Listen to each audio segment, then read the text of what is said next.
KCAA Loma Linda is sponsored by Teamsters Local 1932, protecting the future of working families. Teamsters1932.org. All right, good evening. Welcome to the Farron Dozier Show on KCAA Radio 106.5 FM, 1050 AM.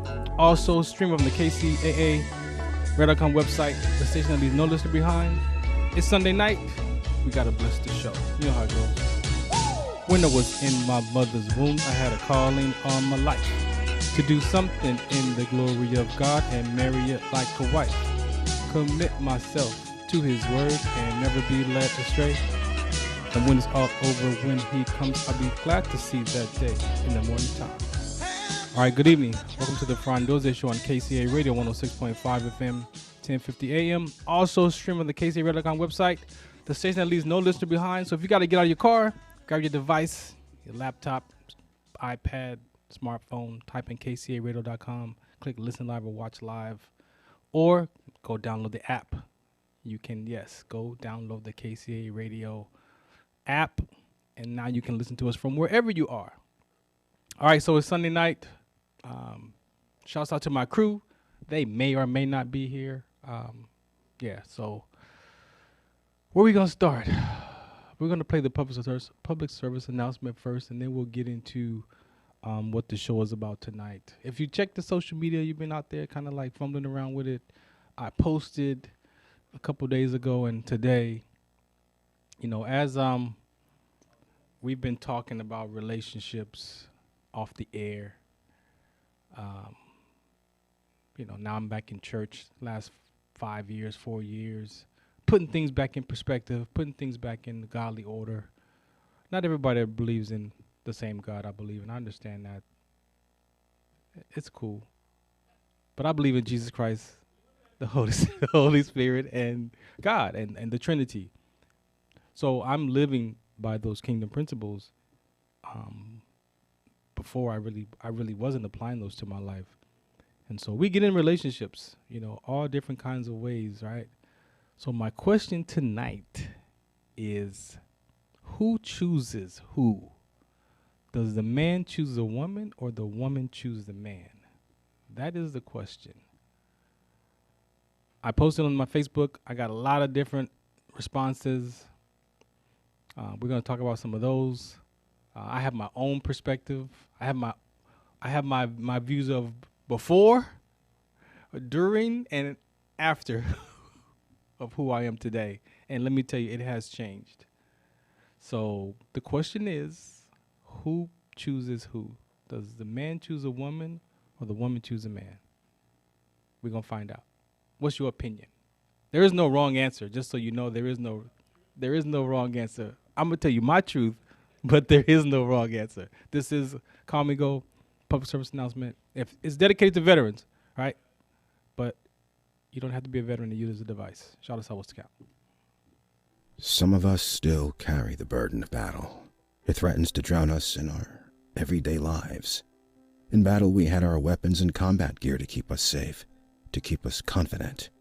But when we returned home, we were not armed with weapons and gear to cope with our own minds. I was lucky to find my combat gear, my mental weapon, and it's called Calmago.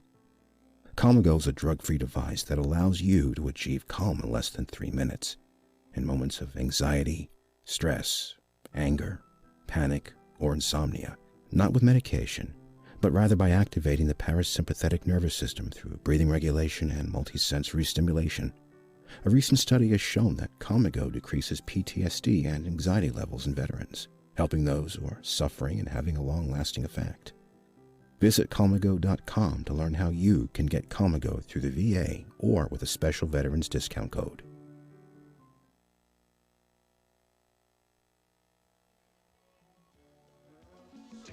Romance right here. Take it slow.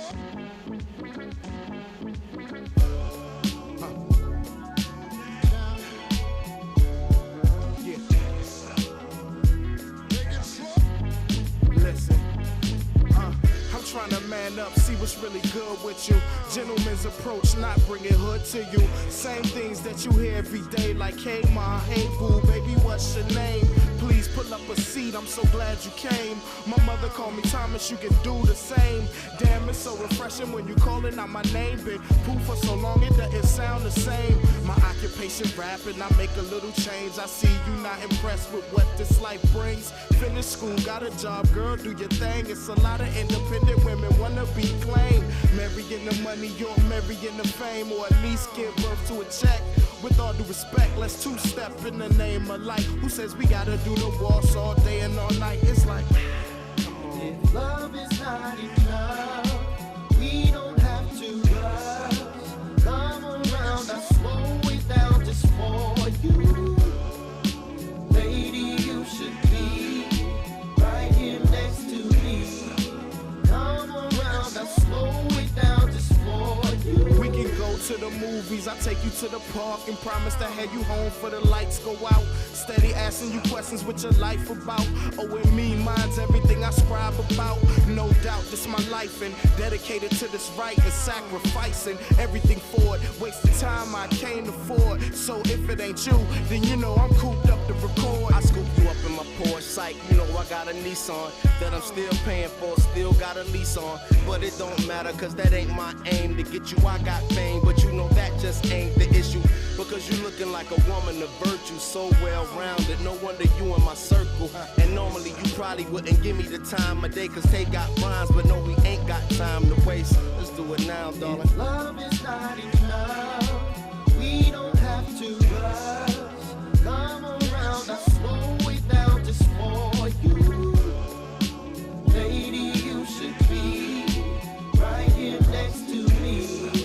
Come around, I slow it down just for Give it to you. him now. Sometimes I think I'm from another world. When I'm trying to tell a woman just exactly where I stand at. I want a girl when I want a girl. And when I don't want a girl, I want a girl who understands that. And that's some hard shit to explain to a woman that's in love with you. It's a pitiful thing. Until I had to figure that I don't want to play around, but I don't want to settle down. And that's a man's dilemma. Cause every man remembers how his daddy and his uncles did it. Cause more than likely, that's the way they gonna do it. I know it sound up and most won't admit it, but yo, I gotta face it cause I know I'm living through it. Cause when the party stops, it get old, and the chain and the cars and the houses get sold, and that other side of the bed get cold. You don't wanna be alone, so girl, I'm trying to hold you. If love is not enough, we don't have to rush. Come around, I slow it down just for you. Lady, you should be right here next to me. Come around, I slow it down just for you. Oh, baby, what you need to do is take it slow with me. Slow it down a little bit. We don't have to rush into anything. All right, welcome back to the Farron Dozier Show on KCAA Radio 106.5 FM, 1050 AM. Y'all remember Little Brother? That's Slow It Down. That is one of my favorite. That's some conscious classic hip hop right there. You might not be aware of that this generation today, but that's Take It Slow. Definitely one of my favorites. If you listen to the lyrics of that, talks about relationships. That's what we're going to touch on today, just a little bit about who chooses who. Does a man choose a woman or a woman chooses a man? No wrong answers. Everybody has their opinion, right? So it's okay. Now, before I give you my answer, I'm going to go back in time to even why I think about this conversation. You know, I think about when I look at relationships and where I'm at today, I go back to, man, I remember like kindergarten, like having a crush on a girl. I remember first grade having a crush on a girl. All through school, even in the neighborhood, right? So we're talking about the neighborhood. Remember those neighborhood days where you were like 7, 8, 9? That's me, 7, 8, 9. And so one time I had this girlfriend in the neighborhood. Now, mind you, everybody dated each other. We're 8, 9 years old. First of all, what is a 8 or 9 year old or even a kindergartner worried about a girl having a girlfriend. I have no idea. It's human nature. Like that's what we're born. We're born. Human nature. We are attracted to the opposite sex. That's human nature. But I thought about, how I'm gonna paint this picture for you for myself, and I look back, at those younger years, and I remember this story of, like I said, growing up with my grandparents for about 6 years, and I remember when I had to move with my mom to the apartment, my stepfather, my younger sister. And there was a girl in the neighborhood. Like I said, everybody dated each other. So it wasn't, play dating, playing house, all those different things that you do as a child. But I remember I guess it was my turn. It was my turn at it. And so she was my girlfriend. And I remember moving away. And I remember coming, I don't even know how long the time span was. I think I would go to my grandmother's house every weekend. Probably not, but in my mind, as an 8-year-old, you don't have really a sense of time. But I do remember going back to my grandmother's house, and the girl was talking to my buddy. And I was like, so I show up, thinking that she's still my girlfriend. I go out, get permission to go outside and play, and I find everybody, and they're all hugged up. And for an 8-year-old, it was like, all right, that's kind of odd. I thought she was my girlfriend. And obviously, my time was up, and she's like somebody else. So I can tell you that was probably the first little shock that I had about relationships where, not the secret crush stuff that you think about the girl all day long, but don't talk to her. This was like, I guess you would say, one of my first types of relationships. And so I remember like just walking away, like feeling so devastated, if that's a good word to describe how I felt. Because I didn't understand. I really didn't understand. And so I believe I carried that through life. Because when you experience those emotional wounds, what we do is we don't file it in the past like, okay, that's over. We actually sometimes file that in the future. So when you file the past in the future, then you start living in the future of those past experiences and trying to avoid those emotional, traumas, wounds, however you describe yours. So I remember growing up from that point, I don't think I had a girlfriend after that. Like girls, but just never really had the courage to ask a girl to be my girlfriend or anything like that. Of course, at 8 years old, we're all friends, and we're some of us are still friends today, which is beautiful.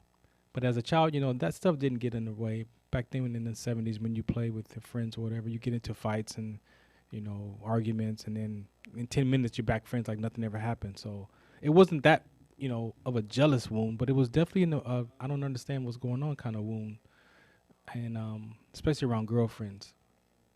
And so I just knew, I can look back today and tell you I just knew through my ages, like there were times that I didn't like that title, right? Some people want those titles, and I did not care about being somebody's boyfriend or having a girlfriend as the title.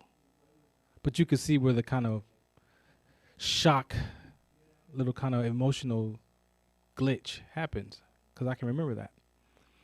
And then I remember 8th grade, going to a new school, and again, my identity became a basketball player or playing basketball, because trying to fit in as a new kid on the block and a new kid in school, you try to find your way to connect with people. So I made friends with everybody who played basketball before school, recess, lunch, after school.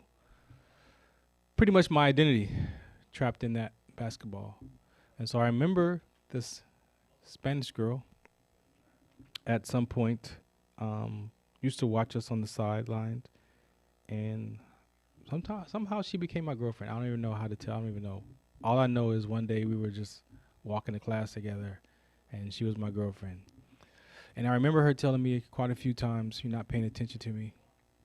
And I would be like, "Okay, I'll pay attention." But then I went back to basketball because my identity again was back in the basketball. So I remember all that, and I remember that one day, my buddy was like, "Hey, have you seen your girl?" And I'm like, "You know what? Nah, I haven't seen her today." And they were like, "Well, don't be surprised because she's talking to so-and-so." And I was like, "What?" And so I was, another shock. I find her after school, and I approach her like, "Hey, what's going on?" And she's like, "Look, I told you wasn't paying attention to me, and you're not the guy for me." And I begged her to give me another chance, like that Biggie song, "Biggie, give me one more chance." Yeah, this is way before the song came out. She said, "No, you're not the guy for me," and I walked away, with this emotional wound again around a girlfriend. But that one was worse than the 8-year-old. This was the 14-year-old. And that one was like, okay, I am not going to be vulnerable, and I have to defend myself in relationships. Now, I don't know why a 14-year-old mind would make that story up, but that is who I became at that moment of that emotional wound of I'm not going to be vulnerable, and I have to defend myself in relationships. Now, if you can foresee how this life plays out for myself, it was definitely not exciting, not fun, because at that point I stopped being vulnerable. So that means I'm not going to ask a girl to talk to me. Like, I'm not going to ask a girl to be my girlfriend or anything. At this point, I'm done, because I'm not going to risk that pain that I felt, probably embarrassment, shame, disappointment. Disappointed in myself too, though, because I remember her telling me that I wasn't paying attention to her, but I was playing basketball. So the identity crisis plus trying to have a relationship. But again, I'm 14. Why is a 14-year-old worried about girls? It's just human nature, right? So from that moment on, I did not approach women, girls, the rest of junior high school, the rest of high school, and beyond. And if I did approach a girl, it's because I had a level of confidence, right? But I didn't have her as my girlfriend. We were just friends. So I could be friends with girls, but that label of boyfriend, girlfriend, I wasn't interested. And even to this today, I'm not interested in that label. However, back then, that was the mark. And so when you look at that in life as it plays out, that's why my question is, who chooses who? Does a woman choose a man or a man choose a woman? Because back then, even though I chose her, she didn't choose me, right? And she had every right not to. But the mind of a child, of a young teenager with not understanding what it is to be, somebody's boyfriend or girlfriend, how does that affect us? And I believe it does. For those of us who are honest with ourselves, with our emotions and our issues, and if you're willing to do the work to see where this stuff is coming from, you can discover where it's coming from. But that was 14. I'm 54 now, so we're talking about a long time. And if we go back to the 8-year-old, and I'm 54, you're talking about a long time ago. But I can tell you, throughout my life, putting that past future of the 8-year-old in the future, putting the past of the 14-year-old in the future, putting the past of the kindergarten that had the crush on the girl in the future, putting the past of the second grader. Like, can you see how if you put all this stuff in your future from the past, your future is cloudy. So you're living into all of this anxiety, all of the upsets, all of the frustrations are in your future. But that's how powerful the brain is. That's part of that limbic system, where short-term and emotions are centered in that limbic system of the brain. But then I didn't understand that. And so as a teenager, again, you grow up and I see a girl, I like the girl, but I'm not approaching her. She might smile, she might do whatever, but I am not approaching because I'm not going to be vulnerable. I do not want to risk that feeling again. So what does one do? Well, I made up in my mind that the woman chooses a man. So that's how I've been living. And I have evidence, I have proof, and you can't tell me different. That's how I thought, that the woman chooses the man. Now, you might have different opinions of your childhood. It's up to you to take a look. I'm just telling you from my perspective, that's how I thought for many, even into my adult life, being married and divorced. Like, that's what I live from as a hurt, as a guard, as a protection. But that past was in my future. How can you have a girlfriend, you're not going to be vulnerable? Or how about when you do get a girlfriend and you're vulnerable, but then you have to defend yourself? Because sometimes now I got trapped in toxic relationships back then as a teenager and in my early years. Because now if I get into a relationship and I have the confidence or the courage to be vulnerable, but then it's a toxic relationship and I'm being treated however I'm being treated, and then I have to defend myself in that relationship. So guess what? Well, give me another chance. I can do better. I can do better. I can do better. Knowing that this relationship is just tearing both of us apart. Today we label that as toxic relationships.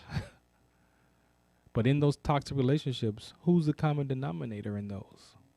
If you've had toxic relationships, who's the common denominator? You are. I was. But again, the blame, the upset, the shame, the embarrassment, that's what I'm living from. So how could I see my part in that? I know what I felt. I know what my mind made up. But guess what? I never said none of this out loud to anybody. I never went home and talked to my parents about, hey, this girl did this and I had this, and like I didn't have friends to talk to like, oh man, this is what I'm dealing with. No. So I carried that in my mind, and that became my truth. See, when you have those meetings in your subconscious mind, when your mouth is closed, that's where those meetings go. They go to your heart, your mind. And you have those, okay, what should I do? Should I do it? Should I? No. But you've not even opening your mouth. That's just your subconscious mind and your conscious mind and your spirit just hearing all that, talking to each other. And with no, solid information, with no principles, with no one to talk to gauge that experience up against, then how do you get help? How do you get support? We make decisions, we live from those feelings and emotions, and we try to avoid that pain at all cost. At all cost. And sometimes when we behave as such, we become cheaters, we become liars, we become that defense mechanism to make sure that, I'll get in a relationship, but as soon as I feel like this is not going right, I'm out. But I never relayed that to the person. See, that's the thing. Because my mind said it and I felt it, then that's how I acted. And was I a cheater? Well, that was the label. I earned that label, not purposely. I didn't know that looking back in my 50s to those teenage years that I was a cheater. I was trying to protect myself. But we label each other these labels, and we really don't talk about how did you get to be this kind of person. Okay, you cheat. Okay. Everybody cheats on something. Relationships, bills, taxes, whatever you do, you do. But when it comes to relationships, we're talking about what are you living from? What are you protecting? What are you pretending? I was pretending like everything was fine. But in my heart, I was hurting, guarded, wounded, and then that's how you live. But you think you're pretending and nobody can see it, but people around you see your behavior, and when they point it out to you, you get defensive and then nah. So again, who chooses? Who chooses, the man or the woman? In my case at that time, the woman chose. And so every time I got into a relationship, if she didn't pick me, I didn't pick her, blah, blah, blah, back and forth. And that's how it played out.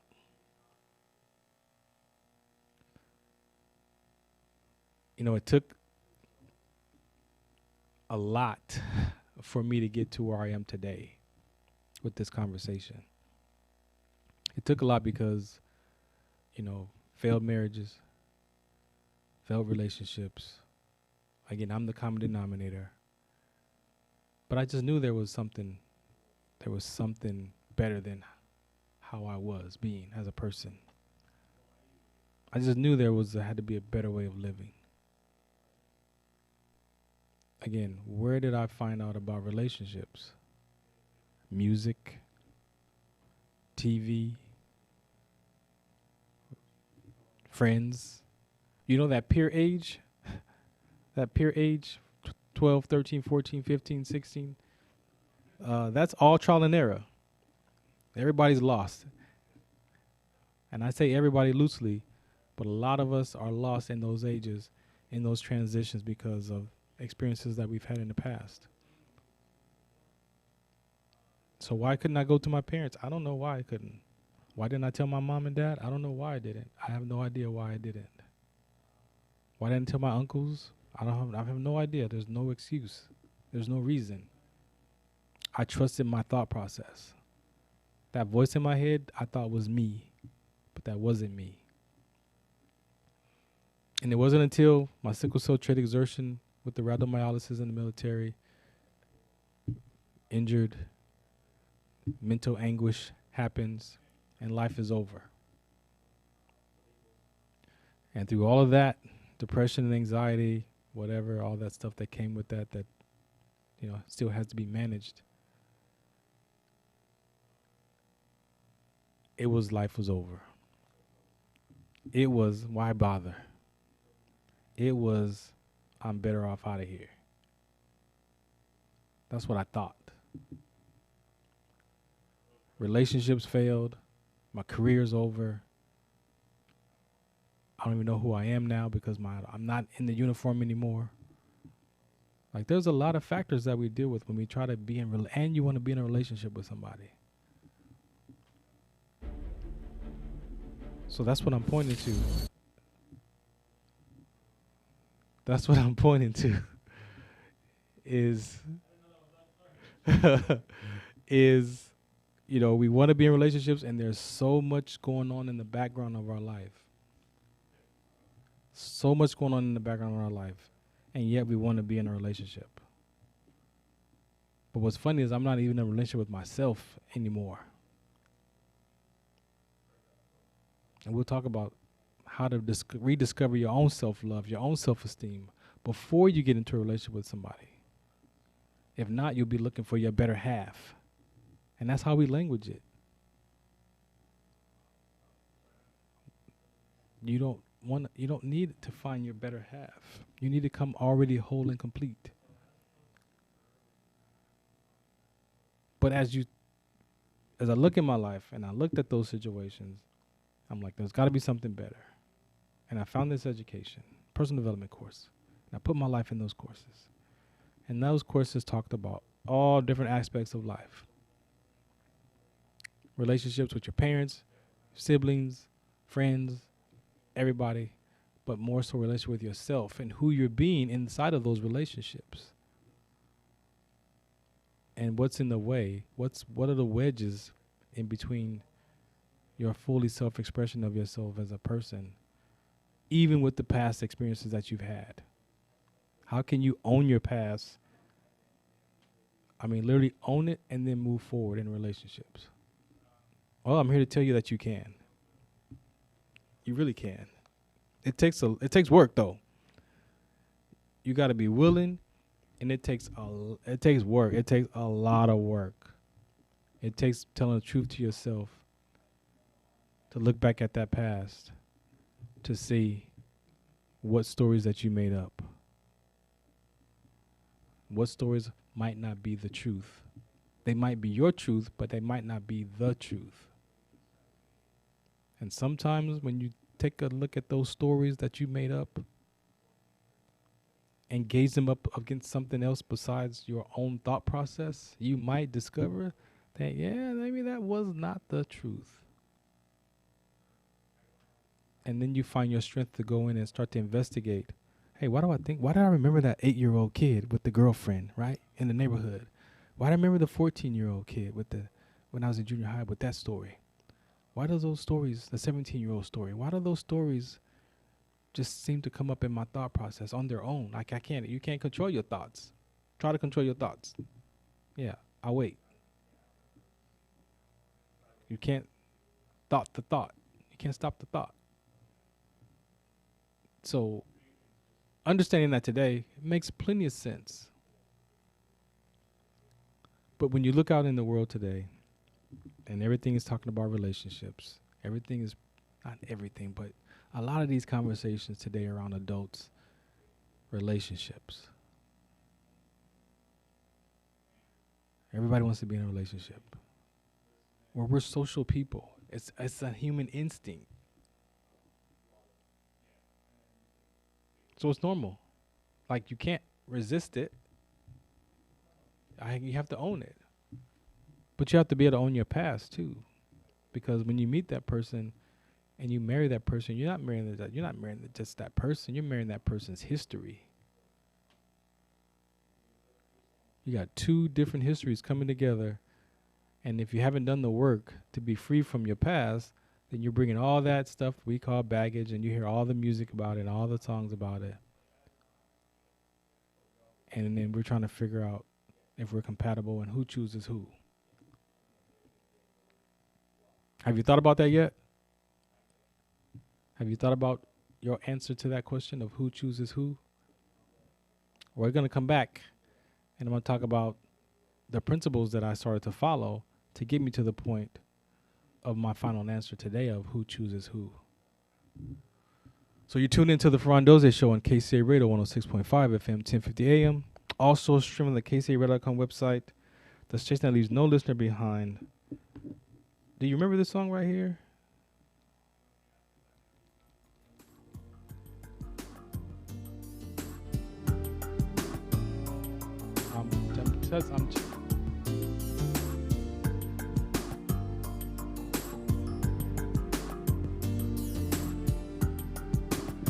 Do you remember that song? That's Tevin Campbell right there. Can we talk? Now, who initiates that can we talk? Does the guy initiate that can we talk, or does the girl initiate that? We'll come back and talk about it some more on the Farron Dozier Show on KCA Radio 106.5 FM, 1050 AM. Shout us out. What's the count? Some of us still carry the burden of battle. It threatens to drown us in our everyday lives. In battle, we had our weapons and combat gear to keep us safe, to keep us confident. But when we returned home, we were not armed with weapons and gear to cope with our own minds. I was lucky to find my combat gear, my mental weapon, and it's called Calmago. Calmago is a drug-free device that allows you to achieve calm in less than 3 minutes in moments of anxiety, stress, anger, panic, or insomnia. Not with medication, but rather by activating the parasympathetic nervous system through breathing regulation and multisensory stimulation. A recent study has shown that Calmago decreases PTSD and anxiety levels in veterans, helping those who are suffering and having a long-lasting effect. Visit Calmago.com to learn how you can get Calmago through the VA or with a special veterans discount code.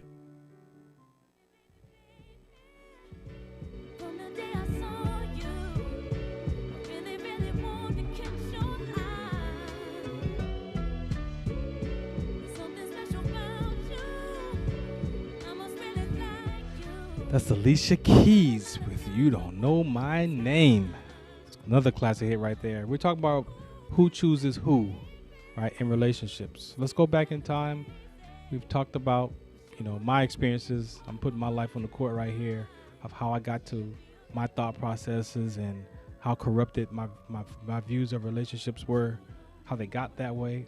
You know, I believe if you tell the truth, you know, some people say they can block out their past. I mean, I've heard it. I know people can say it, but I've also met people who blocked out their past and actually went and was willing to do the work around that past and was able to get free from it. To able to get a better understanding of their past and their behaviors and how they got to be the person they are today. It's possible, but it takes a different kind of a perspective, perception, interpretation if you're willing. Because now you got to go back. I had to go back 40 years, right, and challenge all the stuff that I thought about myself and how it came up. Now, for some people, they don't want to look that far because it hurts. It did hurt. It did hurt. It was very challenging, if that's how you describe your life. It was very dangerous for me to go back and look at my past. But at some point, we get tired of it. Like, we get tired of pretending like everything is okay. And sometimes we pretend in relationships. People pretend in relationships for 15, 20 years like everything is fine. People can pretend for a long time like everything's fine in relationships. And then that one thing happens, and then you start to see that real them. Because you can't pretend forever. We think we can, but you can't. So after all that, dealing with all that feelings and emotions and emotional stuff and putting my life up in this education, I found some freedom, actually. I did. I got a better understanding of my behavior. I got a better understanding of those 8-year-old decisions, those 14-year-old decisions. I actually got free from those 8-year-old and 14-year-old decisions just recently, though. Not in my teens or 20s or 30s or 40s. Well, it started in my 40s. But today at 54, I'm cool. Those conversations, I'm not triggered. I own my past. Hey, it's a nice story. And they'll all be in my inspirational reads at farrond.com. Coming soon. I got 2 already. But we have to be willing to look and do the work and be the work of what it takes to discover where those things are coming from. And they will get in the way of how you be in relationships.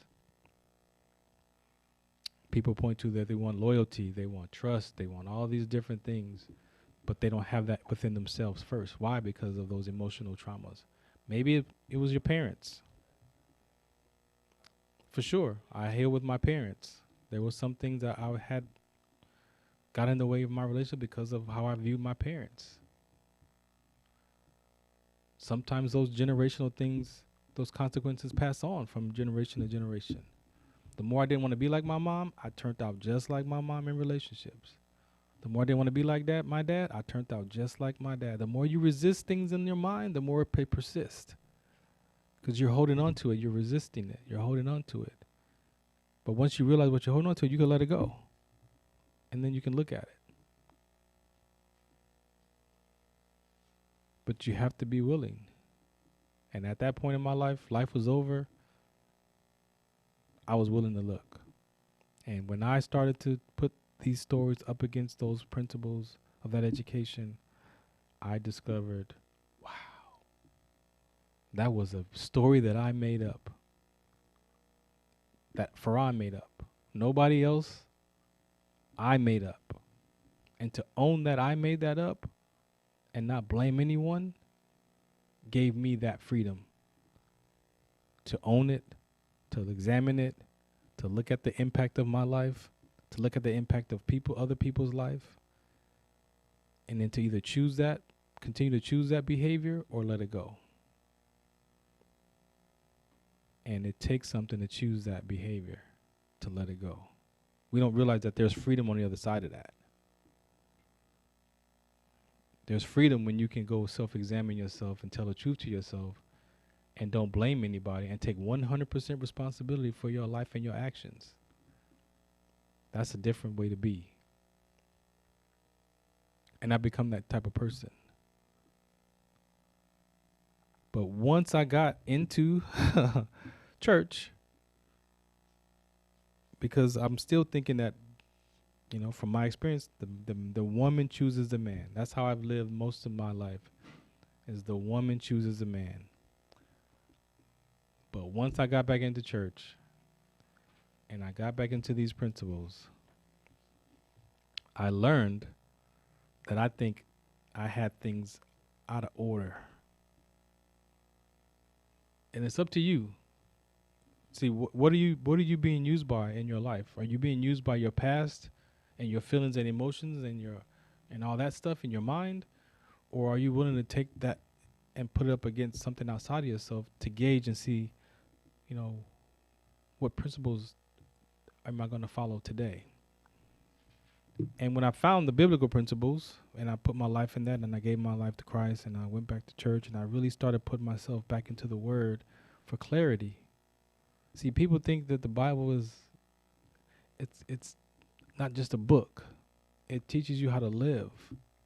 It teaches you your character, to follow Christ's character. Not just his works, but his ways and how he treated people. And I don't believe any of your religious backgrounds will tell you to treat people crazy. But how does your religious background tell you how to treat yourself? See, that's the first person you got to get. That's that intrapersonal relationship.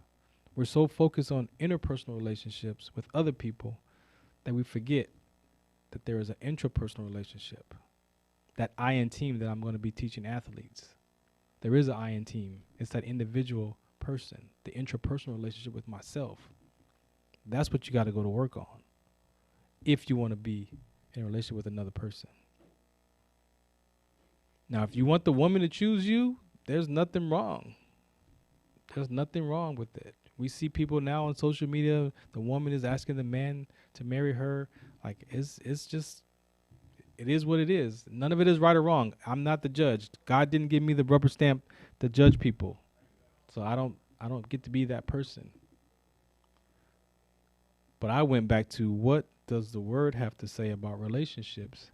And what I found was way more freer than how I thought about relationships, about how the world talks about relationships, about anything that I could find about relationships. Even Maslow's hierarchy, I found peace in that, because that's still just about the survival state of mind. And so today I stand on this scripture right here. It is a passage in the Bible. It talks about relationships. The first relationship talks about Adam and Eve, right? So again, whatever you believe, do your research and find out. But it's Genesis 2:15 through 19, and it talks about, so the Lord God took the man he had made and settled him in the Garden of Eden to cultivate and keep it. And the Lord God commanded the man, saying, "You may freely, unconditionally eat the fruit from every tree of the garden, but only from the tree of the knowledge, recognition of good and evil shall you not eat. Otherwise, on the day that you eat from that, you shall most certainly die because of the disobedience." Now the Lord said, "It is not good, beneficial for man to be alone." Alone is not lonely. Alone is all in one. There's a difference between alone and being lonely. They feel the same. For me, they did. But once I separated the difference between being alone and lonely, I got free from that mental anguish. Right? So you got to do the work around the difference between being alone and lonely. They might feel the same, but they're different. Then he says, "I will make him a helper, one who balances him, a counterpart who is suitable and complementary for him." So the Lord God formed out of the ground every animal of the field and every kind of bird in the air, and brought them to Adam and to see what he would say to them, and whatever the man called living creatures. So that's where God brought Adam to the garden And he didn't give him a woman. He gave him work. He gave him work to do. So see, men, we want to have a woman in our life, but what's your purpose? Like, I'm understanding today, before I approach a woman, I have to know who I am as a person. I have to know what I want for my life. I have to know what my vision is, right? Because if you don't do that and you get into a relationship with someone and you guys, because it's all physical, then what happens when the physical is not there? Or what happens when your job takes off and she's like feeling like she's left behind and she's running two different trains going in two different directions? That's what people describe the relationship when they start to fall apart. Or we fell out of love. But there are ways that we can have these conversations that are effective. But are you willing? So as men, what I'm learning is I had to not just look at the relationship to find a woman, but I had to find what my purpose is. What was my purpose? And if you approach a woman today with, this is who you are, you own your life, you own your past, this is what I'm up to, this is my vision for my life. Now that's a different conversation. This is before you have any kind of sex or anything. This is like at the very beginning stages, that when you find somebody, that you approach them with that vision of what you're up to. And that gives that woman an opportunity to listen to who you are, what you're up to, and then make a conscious choice to see if she fits in that. Right? So I have a note here that says, in a healthy relationship, both choose each other. If one chooses yes and the other chooses no, there either won't be a relationship or it will be a bad. Yeah. Right? And so sometimes because we don't have these conversations, we get into relationships just like that, and we don't talk about what we're up to in life, and then that person feels like they're left out. They feel like they don't belong in your life or they don't fit in. But I'm saying that if you have a conversation before all of the physical and mental anguish happens, you can give that woman an opportunity to choose your vision or accept your vision, or maybe even ask you to negotiate your vision so she can fit in. She might want to be with you, and you might need to negotiate. So is that vision negotiable? Because what happens is, if you have your vision, she has her vision, and those are two different visions. That's division, leads to divorce, because you're not aligned in the same vision. But if you have these conversations ahead of time, and you talk to the woman, and you share who you are, what you're up to, as God did with Adam, he put him in the garden, he gave him work to do. What's your work? It was work before a woman. But that's how I understand it today. I didn't live like that before. Today I'm putting it back in perspective to get my strength back, to get my confidence back in Christ. Because we see what the world has to say about relationships. You can look in your life and see what you have to say about relationships, but then what are you gauging up against those principles in life about relationships? I chose the Bible principles because it puts things in order for me. And of course, if you go down to Genesis 2 and verse 21, so the Lord God caused a deep sleep to fall upon Adam, and while he slept, he took one of his ribs and closed up the flesh at that place. And the rib which the Lord God had taken from the man made fashion formed into woman. He brought her and presented her to the man. Then Adam said, "This is now bone of my bone, flesh of my flesh. She shall be called woman, because she was taken out of the man." So who chooses who? For me, today, the woman chooses the man. It's like today, the man chooses the woman. Today. I have some people that said the woman chooses the man, the woman is in charge.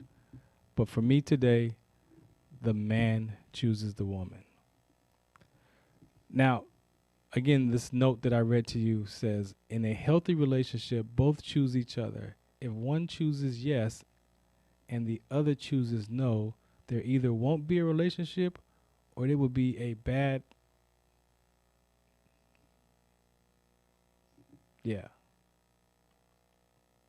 like you're settling, right? And we do describe relationships like we settle. But this is what I'm saying. Before all the settling conversations, there can be some conversations that we can have. But you've got to do your own work first. So the man chooses the woman because as a man, you have to be able to share your vision, share what you're up to, share in life with that woman, and give her the freedom. Yes, she will. If she may not agree with your vision.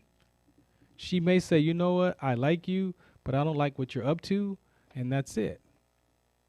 And so she can choose you. Yes, it becomes a mutual agreement. But what order do we put it in? And as men, for my belief, the man has to put that in order so that he can present that conversation to the woman. And guess what? She might buy into your vision and want to support you with whatever you're up to. Or she might want to bring her vision to the table. So now you get to, if she accepts your vision, and then you get to look at her vision, and you could be like, you know what? I like what you're up to. I think I could help you with that. So now you got two visions for the relationship, and everybody's getting supported. But there's some stuff in between. This is just like the 30,000, level that I'm talking about. We're going to get into some more deeper conversations about this because it's so much in between there that we got to peel off. Shouts out to Coach Will with Love Fitness. You got to stay tuned for that. I'm just going to leak that right there. Love Fitness coming soon. And we're going to get into the ins and outs of between of how we got to deal with ourselves, deal with those visions, our work, our life, and then present that to that woman so she can have an opportunity to choose. Yeah. She can have an opportunity to choose. Because if you both have a vision, you bring those together, now you got that one vision because you're supporting her, she's supporting you, and now you can choose to have a relationship. And then there's so much of dynamic that comes after that. But for me, I've heard that, the woman is in charge of everything. I've heard that the man is in charge. The man chooses the woman. There's no wrong answer. But you got to be able to find your strength in whatever you're going to believe in. Outside of what the world has to say, outside of how you feel about it, outside of, the madness is what are you standing on for you, how you're going to build your relationships. And today, I'm building my relationships off of the spiritual aspect of the man chooses the woman, and I have to get myself together because whoever I present my conversation to, she'll have an opportunity to be a part of it or not. All right? So just stay tuned. Shout out to Coach Will. Love Fitness is coming soon. Stay tuned for that. This is the Farron Dozier Show. Go to farrond.com if you want to see the inspirational reads, everything else that I'm up to. Again, appreciate you for listening. Shout out to What's the Count. This is Call Me Go, our sponsor. Some of us still carry the burden of battle. It threatens to drown us in our everyday lives. In battle, we had our weapons and combat gear to keep us safe, to keep us confident. But when we returned home, we were not armed with weapons and gear to cope with our own minds. I was lucky to find my combat gear, my mental weapon, and it's called Calmago. Calmago is a drug-free device that allows you to achieve calm in less than 3 minutes. In moments of anxiety, stress, anger, panic, or insomnia, not with medication, but rather by activating the parasympathetic nervous system through breathing regulation and multisensory stimulation. A recent study has shown that Calmago decreases PTSD and anxiety levels in veterans, helping those who are suffering and having a long-lasting effect. Visit Comigo.com to learn how you can get Comigo through the VA or with a special veterans discount code. Some of us still carry the burden of battle. It threatens to drown us in our everyday lives.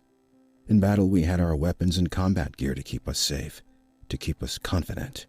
But when we returned home, we were not armed with weapons and gear to cope with our own minds. I was lucky to find my combat gear, my mental weapon, and it's called Comigo. Comigo is a drug-free device that allows you to achieve calm in less than 3 minutes, in moments of anxiety, stress, anger, panic, or insomnia, not with medication, but rather by activating the parasympathetic nervous system through breathing regulation and multisensory stimulation. A recent study has shown that Comigo decreases PTSD and anxiety levels in veterans, helping those who are suffering and having a long-lasting effect. Visit Comigo.com to learn how you can get Comigo through the VA or with a special veterans discount code. KCAA.